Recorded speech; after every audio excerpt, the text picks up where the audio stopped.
Okay friends, so welcome again to my YouTube channel and इस video में हम लोग डिस्कस करेंगे particularly about reentry permit.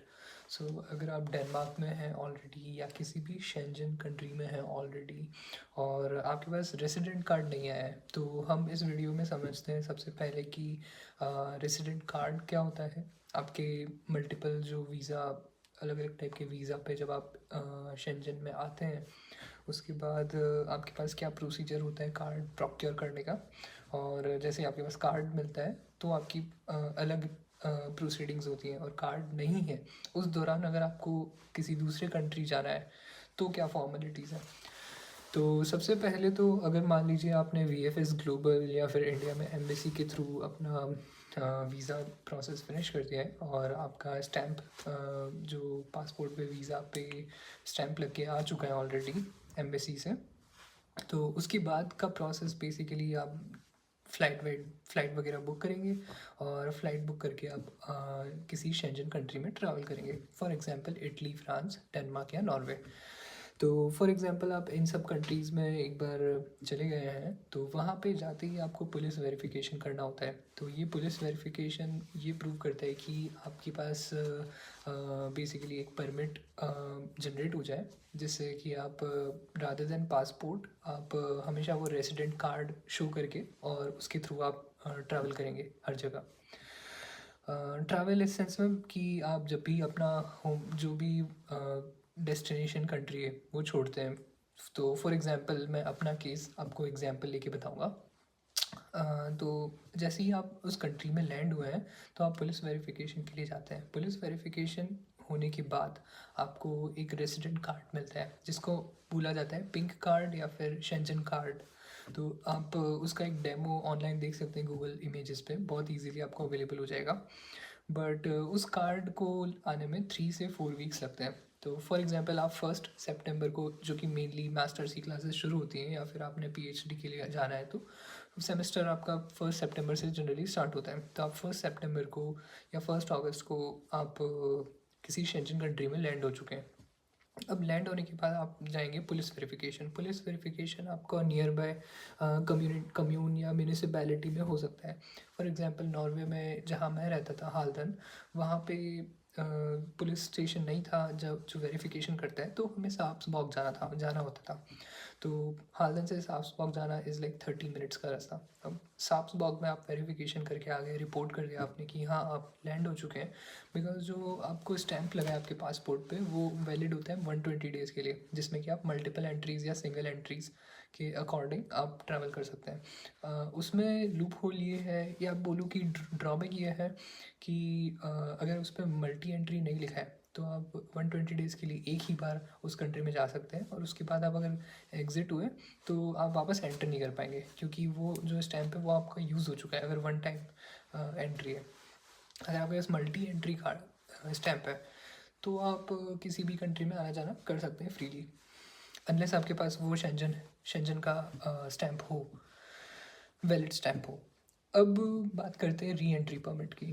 तो मान लीजिए आप इंडिया से या कोई भी कंट्री से शेंजन कंट्री में आ चुके हैं, आपके पास लैंड हो चुके हैं, आपके पास मल्टीपल एंट्री वीज़ा है। जब तक मल्टीपल एंट्री वीज़ा है 120 डेज़ के लिए कोई दिक्कत नहीं है, आप सेम यूज़ कर सकते हैं किसी भी शेंजन कंट्री में जाने के लिए। अगर आप डेनमार्क आए तो आप जर्मनी, नॉर्वे, स्वीडन, फिनलैंड कहीं भी जा सकते हैं easily, Switzerland included.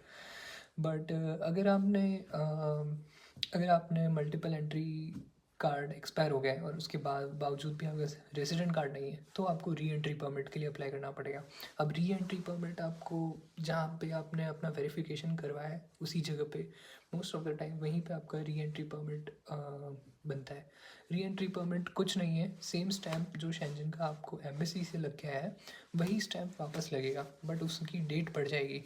For example 30 days, 40 days इस तरीके से, और उस 40 डेज़ या 30 डेज़ में आप वापस आ सकते हैं। अब डेनमार्क में पर्टिकुलरली प्रोसेस ये है कि आपको 3 चीज़ें चाहिए होती हैं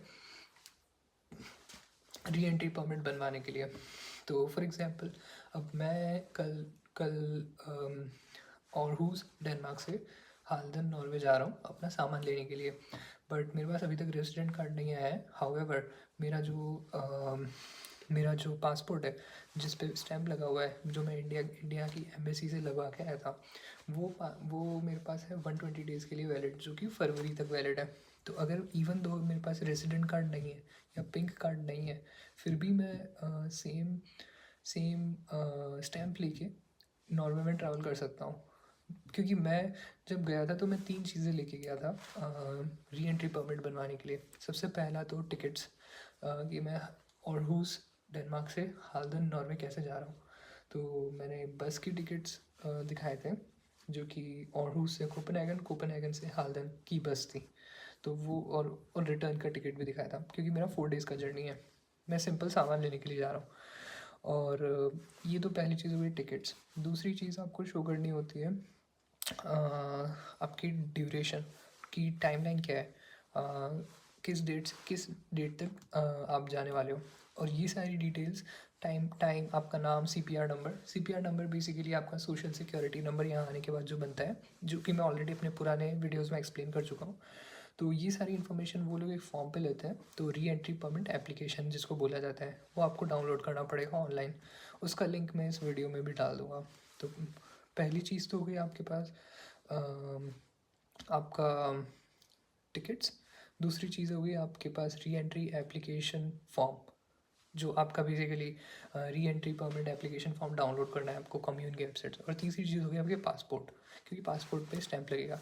तो ये 3 चीज़ों के बिना आपके पास री एंट्री परमिट नहीं बनेगा। और ये एक यूनिवर्सल प्रोसेस है जो कि आप किसी भी शेंजन कंट्री में फॉलो कर सकते हैं।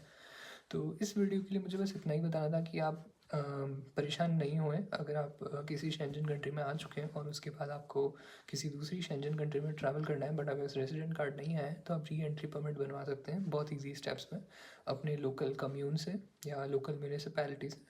और आप फ्रीली ट्रैवल कर सकते हैं, अनलेस आपके पास वन सिंगल टाइम एंट्री है। सिंगल टाइम एंट्री है तो आपको डेफिनेटली री एंट्री परमिट बनवाना पड़ेगा। अगर आपके पास मल्टीपल एंट्रीज़ हैं तो आपको कोई टेंशन लेने की ज़रूरत नहीं है। जनरली वर्क परमिट वीज़ा आपका मल्टीपल एंट्रीज़ में बनता है, और स्टडी के लिए जो वीज़ा बनता है वो इंडिया से शेंजन के लिए वो जनरली वन टाइम एंट्री के लिए बनता है। तो आप ये ध्यान रखें कि आप हमेशा री एंट्री परमिट बनवा के जाएँ सेफ साइड के लिए। इस वीडियो के लिए इतना ही। Thank you so much. Bye bye.